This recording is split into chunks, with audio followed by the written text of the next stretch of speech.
इस कार्यक्रम के पुण्यार्जक हैं Bhamashah Shriman Saubhagyamal ji Kataria, Shri Rajendra ji Kataria, Shrimati Neelam Devi, Rohan, Amita, Raunak, Manas Kataria, Ahmedabad. Insurance brokers private limited, Kataria insurance brokers private limited. बीमा से संबंधित सभी प्रकार की सेवाओं के लिए संपर्क करें। Toll free number 1800-270-9080, 7069103000।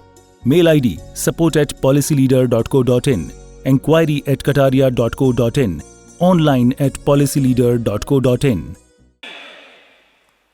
चलता चले वो आदमी, बढ़ता चले वो आदमी, चलता चले वो आदमी, बढ़ता चले वो आदमी, संघर्ष पथ पर शून्य से लड़ता चले वो आदमी है। आदमी तो वह कि जिसका धर्म ही संग्राम है, जीवन इसी का नाम है, जीवन इसी का नाम है।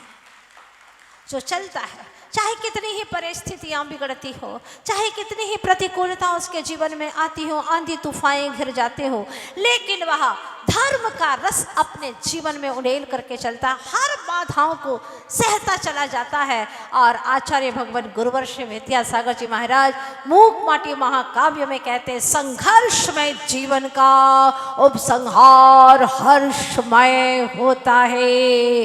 धन्य, क्या बात कहते हैं। संघर्ष में जीवन का उपसंहार सदा हर्षमय होता है। इसीलिए आप सभी से कहना चाहती हूँ, कदम ऐसे चलो, कदम ऐसे चलो कि निशान बन जाए।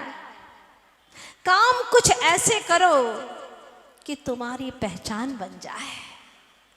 काम कुछ ऐसे करो कि पहचान बन जाए। अरे जीने को तो सभी जीते हैं इस दुनिया में, मगर जियो इस तरह कि तुम्हारी एक मिसाल बन जाए, एक मिसाल बन जाए।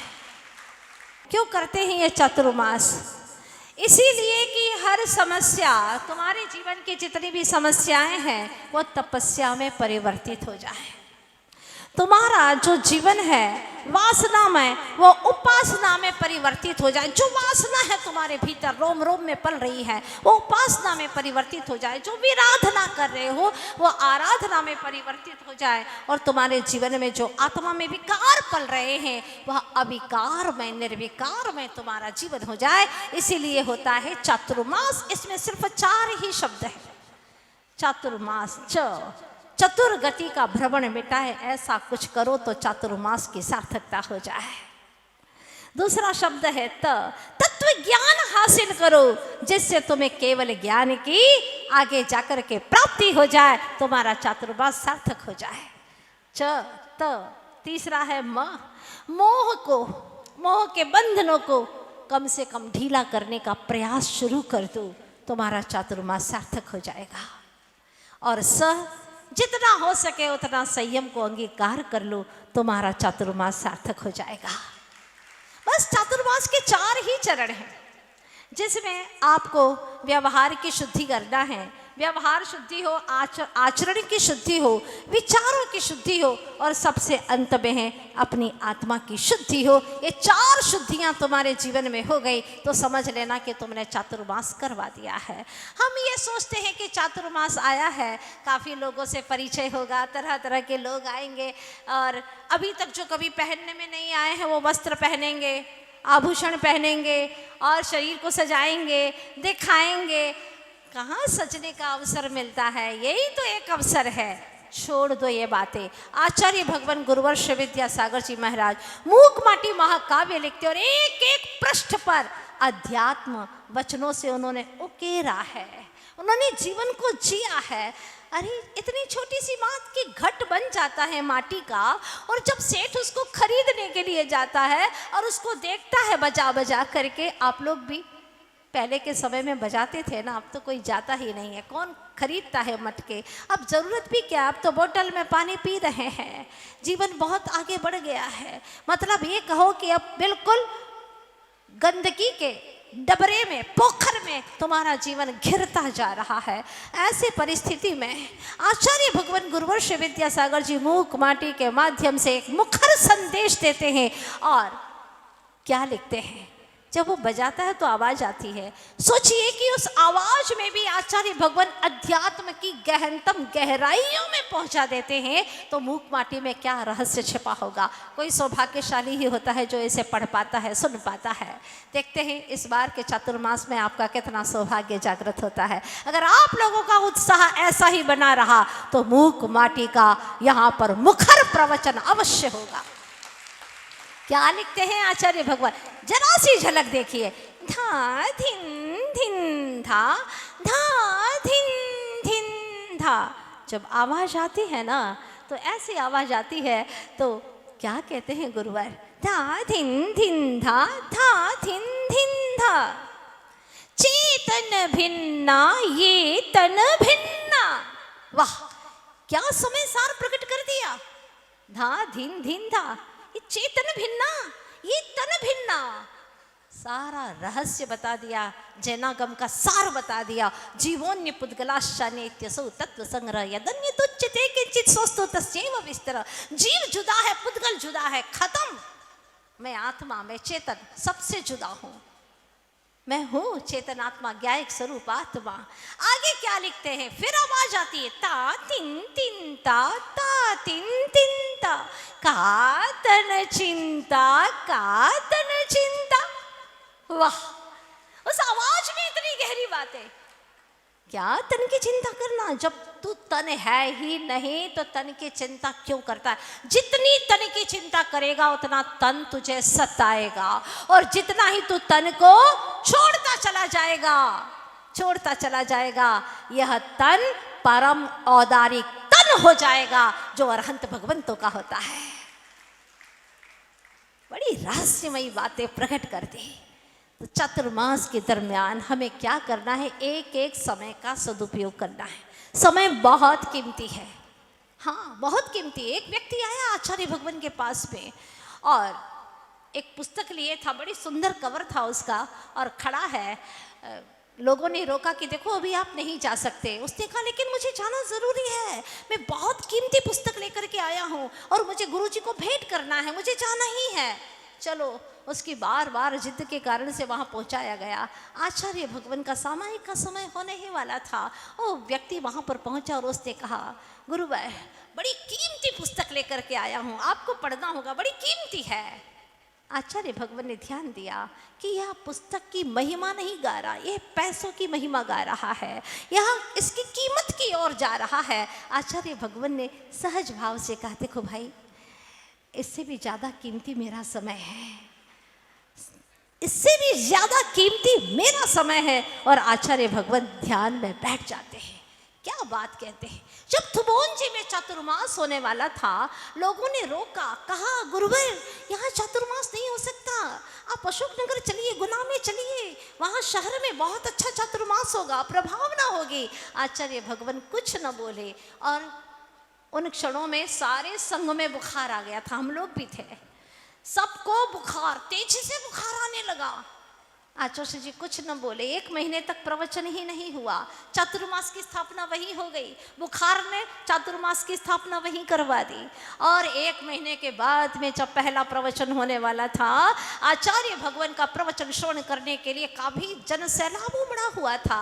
आचार्य भगवान ने प्रवचन की शुरुआत की कि आज के प्रवचन की शुरुआत मैं एक प्रश्न से करना चाहता हूँ। प्रश्न मेरा ये है कि कौन किसकी व्यवस्था करता है। ये व्यवस्था आपने किसके लिए की है, पंडाल किसके लिए बनाया है। हम तो कमरे में भी प्रवचन कर रहे थे, लेकिन आपने कहा कि हम कहाँ बैठेंगे। घर में तो हम आलीशान स्थान बनाते हैं, तब कहीं बैठते हैं, उठते हैं, सोते हैं, बात करते हैं। तो कम से कम धर्म श्रवण के लिए तो हमारे अनुकूल थोड़ा सा स्थान तो होना ही चाहिए। आचार्य भगवान ने प्रश्न किया, कौन किसकी व्यवस्था करता है, बताओ।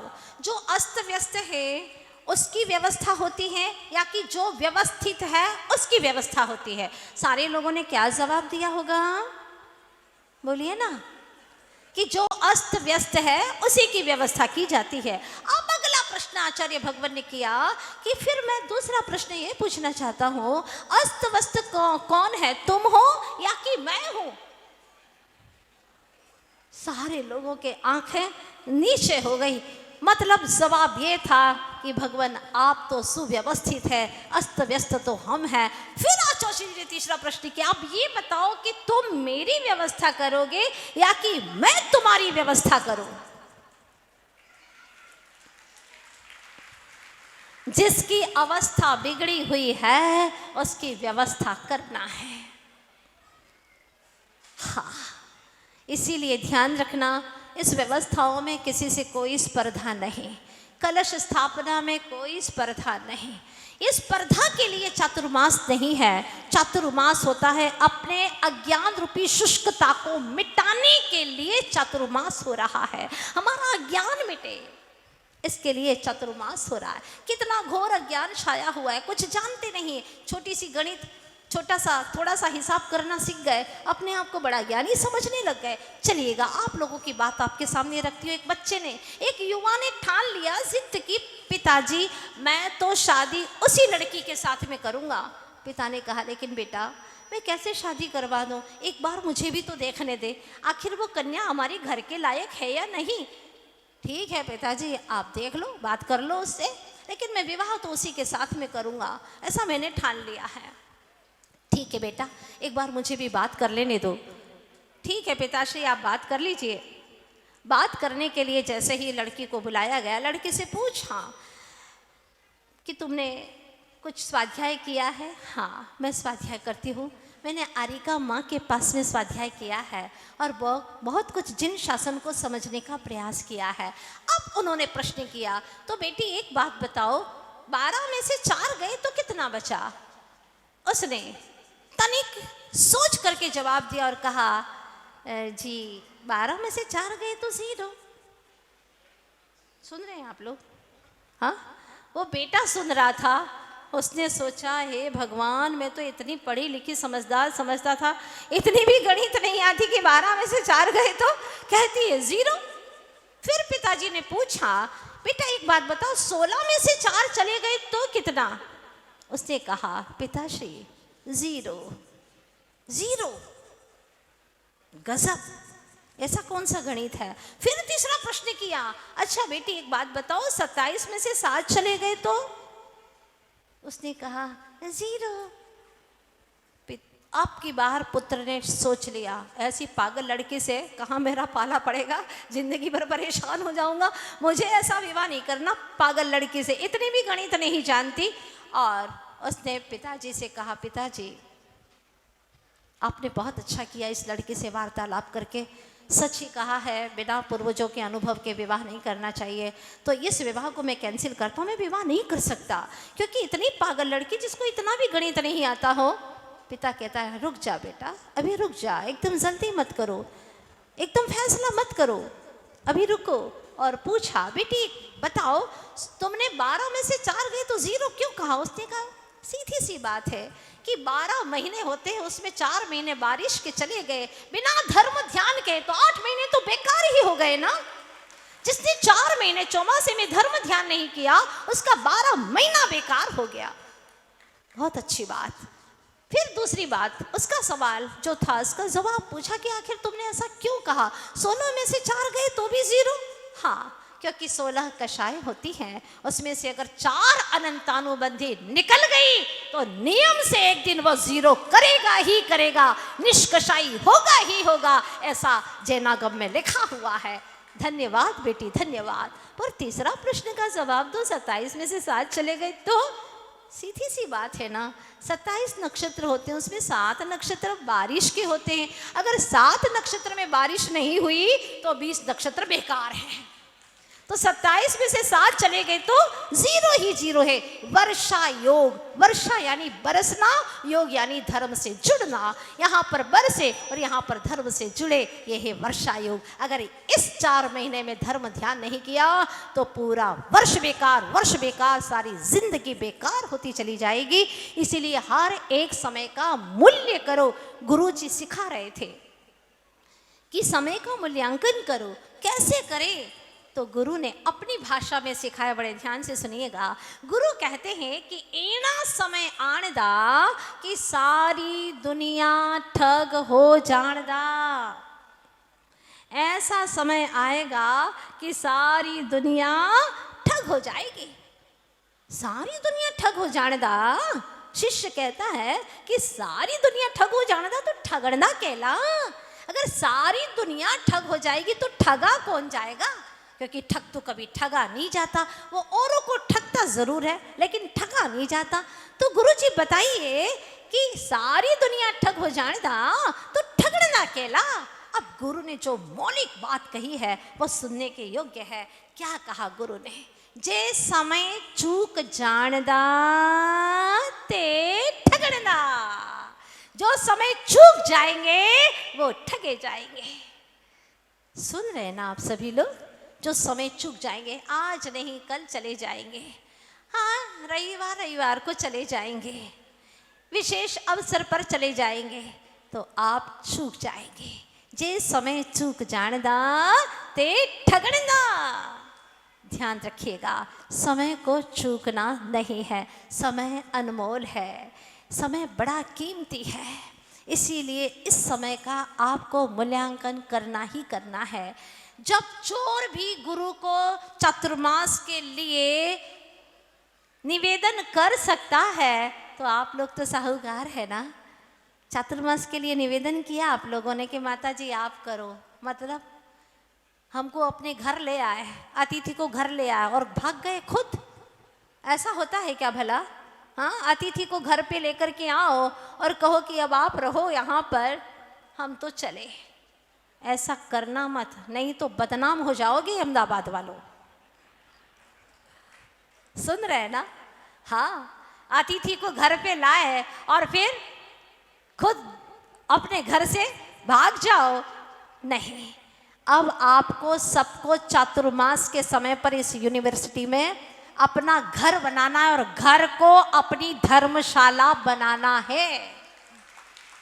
बहुत घूमे संसार में, जगत घूमिया, जगत में बहुत घूम लिया, लेकिन आज तक अपने निज घर में नहीं आए चेतन। अब निज घर में आने का समय आ गया है। अब तो अभी तक तो नहीं आए थे। हम निज घर में आए, हम तो कब हो न निज घर आए। पर घर फिरत बहुत दिन बीते, पर घर फिरत बहुत दिन बीते। नाम अनेक धराए, हम तो कब न निज घर आए।